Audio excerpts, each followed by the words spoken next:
Oke, baik pemirsa, tunggu kami yang masih dipersiapkan acara debat publik live yang sebentar lagi akan kami tayang perdana. Hari ini nanti sudah bersama dengan saya ada seluruh narasumber yang sudah ada di ruang transit kita. Dan kita juga minta maaf atas keterlambatan ini ya, karena keterlambatan ini karena kita masih perdana ini. Insya Allah untuk live berikutnya kita tidak akan terlambat lagi. Terutama mungkin dari narasumber nanti kita coba supaya kita sampaikan jangan terlambat lagi. Oh, gitu ya. Oke. Pesan saya satu ini Bung Udin ya, untuk masyarakat Probolinggo tentunya senantiasa kita menjaga Probolinggo yang tetap kondusif ya, masih di tengah masa pandemi ya. Senantiasa tetap menggunakan protokol kesehatan, hindari kerumunan yang berlebihan ya, dan senantiasa menggunakan masker ini ya. Tapi hari ini kita coba untuk ruangan ini sudah kita steril semuanya ya. Jadi narasumber semua nanti bisa agak lebih luas untuk memberikan sumber-sumber beritanya. Nah, ini Bapak Dr. Haji Aminuddin sudah hadir. Iya. Berikutnya nih Bapak Dr. Haji Asad Ansori dari politisi semua berdua.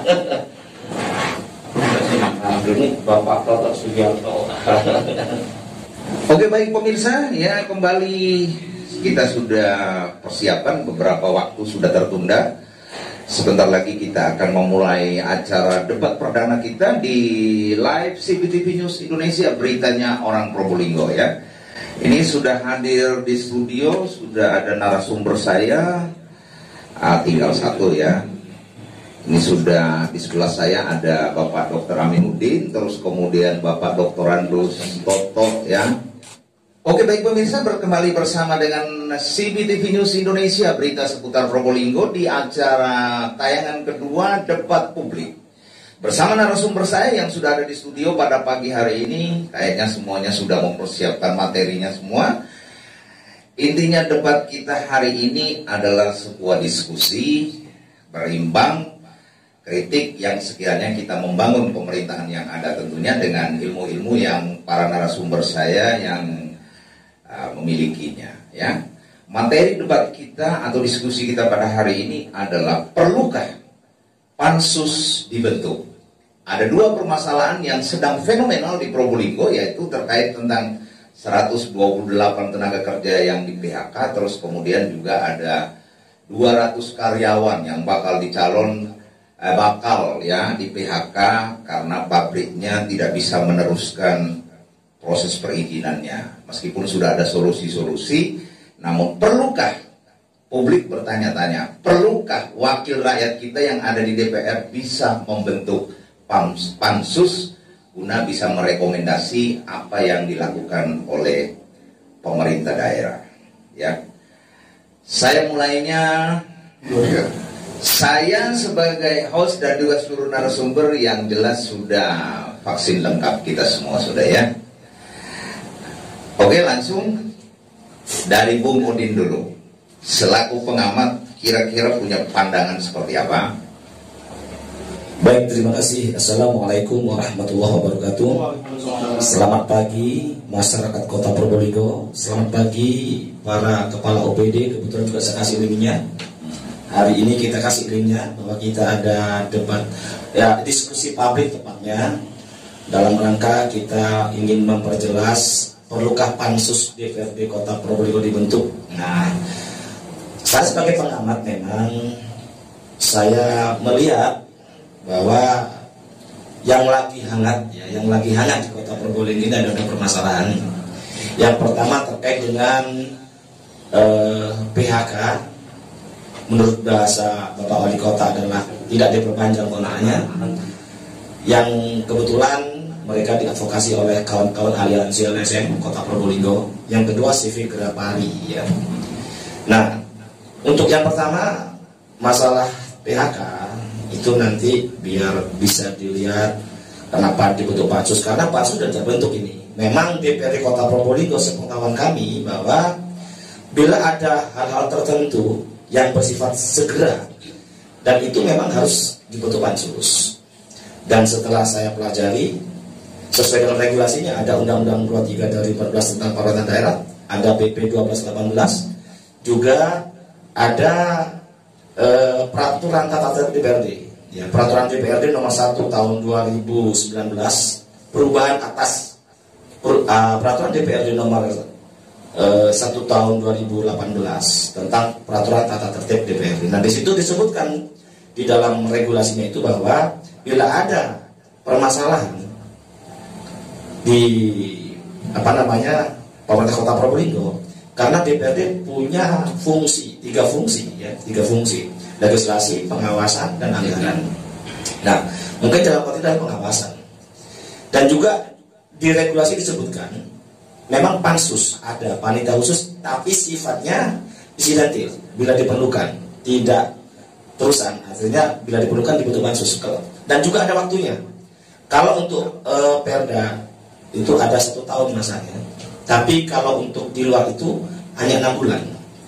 Dengan masa kerja cuma diberi waktu 1 bulan untuk selesaikan. Nah, ini perda tentang pansus ya, pansus tentang permasalahan PHK 128 sudah terbentuk.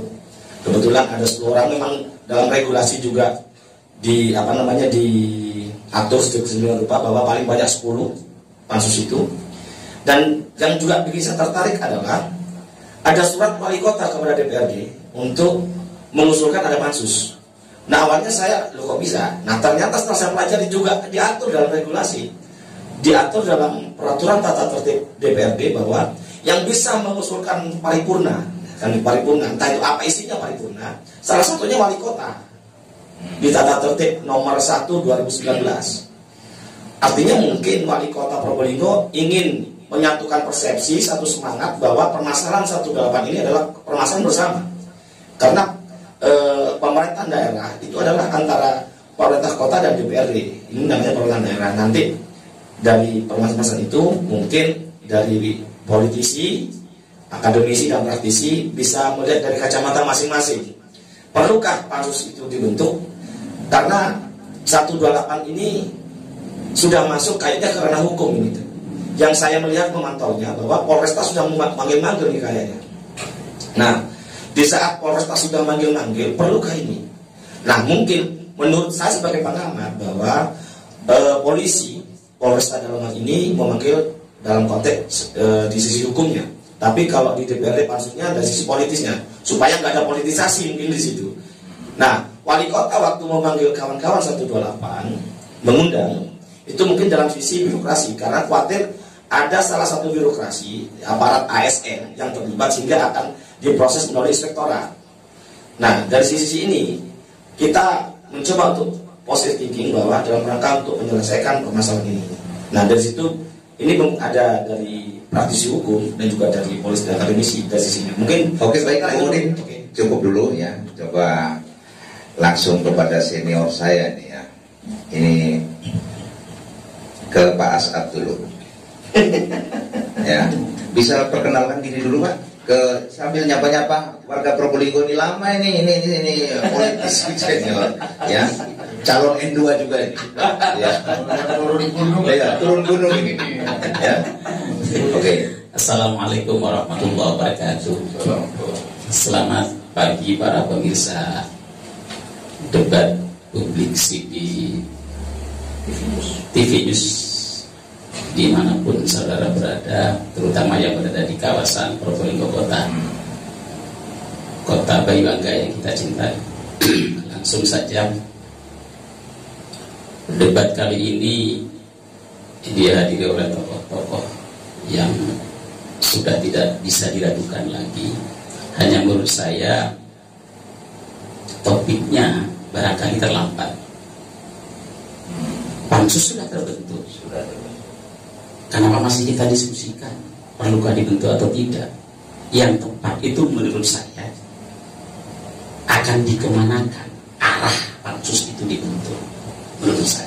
Tapi karena sudah itu yang menjadi topik, oke, mari kita bahas bersama. Pansus itu diperlukan atau tidak tergantung subjektivitas DPRD. Ini barangkali yang bisa menjelaskan nanti adalah Pak Dr. Aminuddin. Meskipun saya agak yakin sesungguhnya tidak ingin ada pansus. Sesungguhnya menurut saya. Tapi mudah-mudahan saya salah, mudah-mudahan. Yang menarik barangkali adalah proses bagaimana pansus itu bisa terbentuk yang mesti kita ketahui bersama. Pansus itu mestinya dibentuk atas usulan masyarakat, kemudian dibawa ke DPRD, lalu DPRD yang menganggap apakah perlu itu dibentuk atau tidak. Nah yang ini kan luar biasa cepatnya. Begitu ada kasus 128, kemudian diperintah oleh wali kota melalui lisan, lalu berkirim suratlah kepada DPRD, sepanjang langsung dibentuk pansus. Oke, tidak masalah, karena emang itu ada aturannya. Tetapi kemudian yang harus kita cermati bersama, pansus itu dibentuk, larinya mau dikemanakan? Itu yang paling penting menurut saya. Apakah kemudian pansus dibentuk untuk menelisik, mengetahui, mencermati lebih dalam terkait dengan pemberhentian? Apakah pemberhentian atau pemutusan kontrak atau apapun namanya? Apakah tidak diperpanjang atau apapun? Pokoknya yang penting 128 berhenti. Apakah itu yang akan dicari? Atau wali kota itu lebih bersemangat untuk dalam tanda kutip bongkar itu? Nah, ini yang menurut saya perlu dikemanakan arahnya pansus. Seandainya ketua pansusnya beda, itu akan lebih bagus sesungguhnya. Sudah diminta, termasuk juga pihak pemerintah. Nah, kalau misalnya kemudian yang datang ini bisa dianggap rasa-rasa kita ini. Tapi kalau datang pihak yang kemudian bisa diajak ngobrol, nah itu bukan rasa-rasa, tapi mencari jalan keluar dengan model diskusi. Saya kira sementara itu. Jadi yang menjadi titik saya, soal pansus dibentuk sudah terjadi. Yang paling penting mau dikemanakan, pansus itu dibawa. Terima kasih sementara. Baik, terima kasih Pak Asad. Ini sudah ada 2 narasumber tadi tentang Perda, Perwali, terus kemudian ini tentang kemana arah pansus ini. Nah, ini mau dibawa kemana? Tadi katanya Pak Asad apa tujuannya, bongkar atau bagaimana? Ya, akademisi Pak Toto bisa memperkenalkan diri dulu kan? Assalamualaikum warahmatullahi wabarakatuh. Waalaikumsalam. Saya Dr. Toto Sugiarto, pakar hukum di Universitas Pancamarga. Pada pagi ini diajak rembuk-rembuk, kalau debat terlalu tinggi bagi saya. Diskusi boleh, tapi paling tidak omongan kita ini didengarkan oleh mereka-mereka yang punya pemangku jabatan.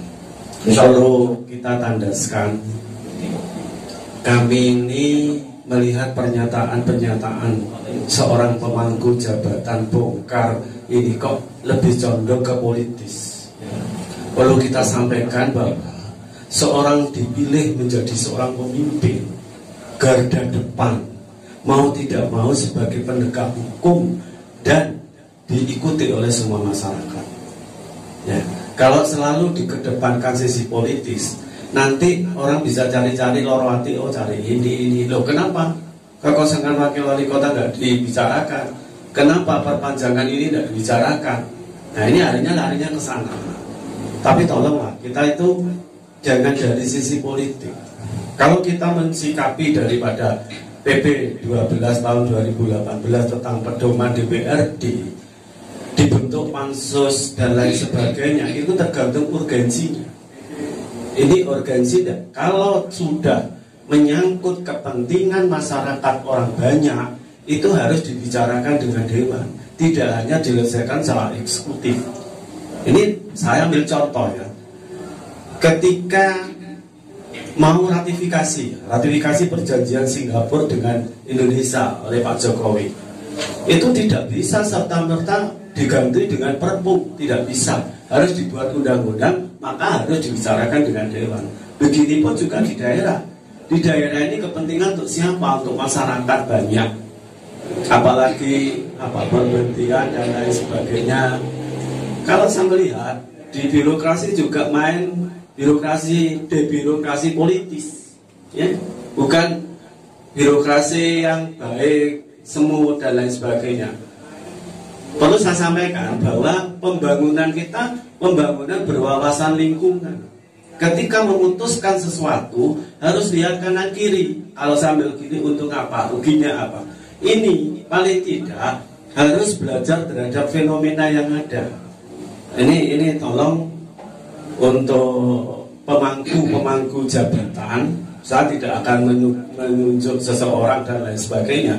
Pemangku jabatan hendaknya sadar, jangan selalu segi politis. Soalnya segi politis itu tidak ada selesainya, Pak. Sehingga menurut saya kita selesaikan secara hukum bagaimana dan lain sebagainya. Nah ini bagaimana nanti di hukum pun juga dilihat ini main depolitisasi atau tidak. Ini yang terjadi. Itulah beberapa sekilas dari saya. Ini hanya temu kangen gitu ya, temu kangen Pak As'ad. Ini dulu pimpinan dewan, saya anggota ya Pak ya. Terus teman Pak Aminuddin, Cando dan lain sebagainya. Itulah, terima kasih. Assalamualaikum warahmatullahi wabarakatuh. Baik, terima kasih Pak Toto. Langsung saja. Ya, langsung. Biar pendapatnya ini nyambung semuanya. Oke. Bisa memperkenalkan diri dulu Pak? Nyapa-nyapa dulu orang Probolinggo nih Pak. Ini orang Probolinggo lagi menyaksikan live tayangan perdana kita tadi. Pak Toto sudah ngomong debat, lebih eloknya diskusi. Memang acaranya diskusi, cuma judul acaranya itu adalah debat ya. Begitu keren. Ada pro kontra ya. Kalau semua pro ini bukan debat. Iya. Terima kasih Pak Luis ya. Jadi saya perkenalan diri, saya Dr. Aminuddin, memang salah satu anggota DPRD, tapi saya tidak mewakili di sini sebagai bagian dari DPRD, itu bukan utusan dari DPRD. Saya diminta sebagai politisi. Kebenaran saya memang di fraksi Gerindra juga, sebagai ketua fraksi Gerindra. Assalamualaikum warahmatullahi wabarakatuh. Waalaikumsalam. Pemirsa CBTV News, ini kemarin saya dihubungi oleh Mas Udin ini, Pak Dokter, ini ada diskusi. Wah, kalau diskusi, saya mau diskusi apa aja saya mau, saya bilang. Ya, tentang pansus. Waduh, ini berat ini ya. Sama seperti Mas tadi, saya bilang, pansus ini sudah terbentuk. Mungkin karena memang sifatnya diskusi, yang penting kan goalnya kita. Nanti ke depan arahnya ini kemana nanti. Dan ini yang kita harapkan, tetap karena pokok permasalahan adalah 128 ini. Bagaimana menyelesaikan 128 ini? Apa memang tidak ada cara lain? Misalnya dimanfaatkan di tempat yang lain, atau memang kalau mereka harus keluar dari rumah sakit, bagaimana nanti penata laksana atau arahan solusinya dari pemerintah Kota Probolinggo? Bicara masalah pemerintah ini yang didasari oleh menurut RSUD adalah efisiensi. Saya pikir memang ya dari segi jumlah pegawai ini bukan suatu yang salah ya. Jadi artinya memang dengan jumlah pegawai yang 900 lebih itu, jumlah tempat tidur yang 200, memang ini kelihatannya overload. Tapi kan masalahnya kenapa sekarang ini? Kan ada proses. Mulai dari dia masuk, kemudian sudah ada yang 10 tahun, 15 tahun, tiba-tiba sekarang langsung ada proses yang demikian. Ini di latar belakangnya adalah apa? Nah ini yang perlu kita angkat juga ya. Kalau saya orang bu, ya, menyangkut kesejahteraan orang, menyangkut kesejahteraan warga negara, nasib masa depan bukan hanya dia, anaknya. Anaknya mau jadi apa ini? Generasi yang akan datang ini dari anak 128 ini, kan begitu panjang dari ceritanya. Maka kita berharap bahwa ini jangan sampai terjadi lagi. Kita paham tadi dengan dasar belakang tadi tekanan APBD, kemungkinan efisiensi akan terjadi di mana-mana. Nah ini jangan sampai, carilah solusi yang lain. Apakah dengan peningkatan investasi, atau dengan peningkatan sumber daya, atau dengan peningkatan layanan. BLUD itu kan masih banyak yang bisa dikembangkan. Rumah sakit itu yang untuk meningkatkan pendapatan dari rumah sakit. Nah ini bicara efisiensi ya kita paham. Kalau mau efisiensi betul dari 200 tempat tidur, maka yang efisien itu sebenarnya ya sekitar 400.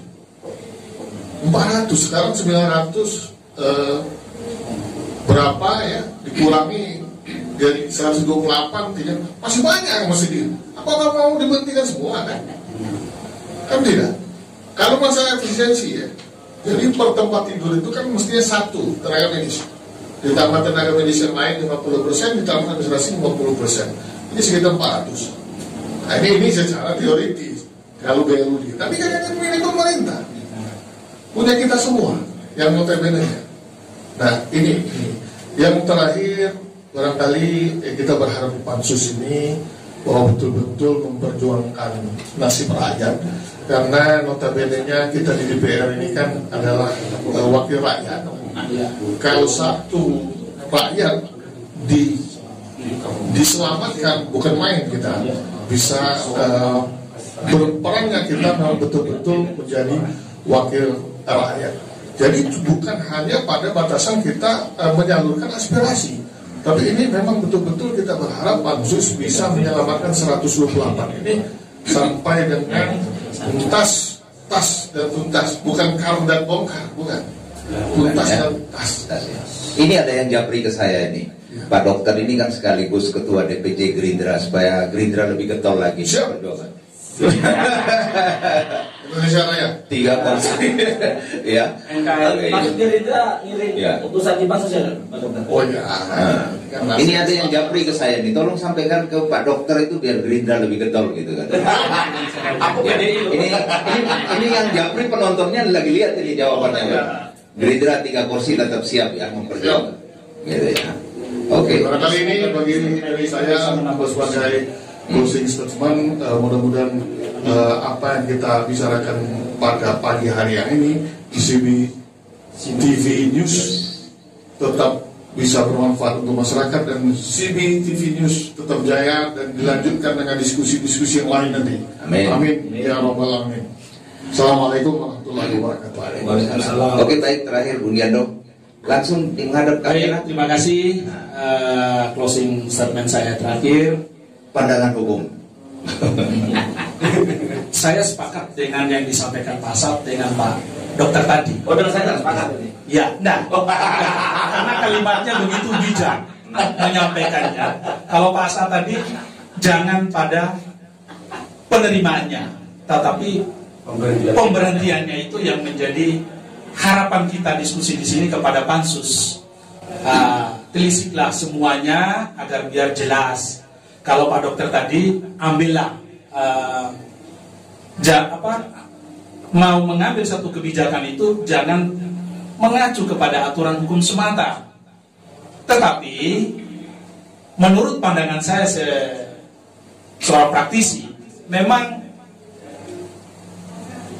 hukum itu ditegakkan itu dari yang ketiga. Yang pertama adalah keadilan, asas keadilan. Di dalam penerapan aturan hukum itu memang ada 3: keadilan, kemanfaatan, dan kepastian. Kepastian yang terakhirnya, berikanlah keadilan itu untuk semua kita ini. Jadi itu harapan saya agar pansus ini benar-benar adil dalam menjalankan fungsinya untuk menelisik semua hal-hal yang berkaitan dengan pemberhentian saja, jangan sampai kepada hal-hal yang lain. Terima kasih. Ya, kepada penerimaan jangan. Terima kasih. CBTV News. Sejahtera selalu. Oke, baik pemirsa warga Probolinggo yang sudah menyaksikan siaran langsung kami live hari ini, debat publik yang temanya perlukah pansus dibentuk, semua sudah terjawab dengan sumber-sumber yang disampaikan oleh seluruh narasumber saya yang hari ini sudah memberikan pendapatnya yang luar biasa. Tentunya ini merupakan satu kritik yang gunanya untuk membangun ya, tentunya ya, gitu ya, kita sepakat ya. Oke. Baik, saksikan kami di tayangan berikutnya dengan diskusi-diskusi yang dengan topik-topik yang lebih menarik tentang seputar Probolinggo. Demikianlah debat diskusi kami pada siang hari ini. CBTV News untuk kita semua.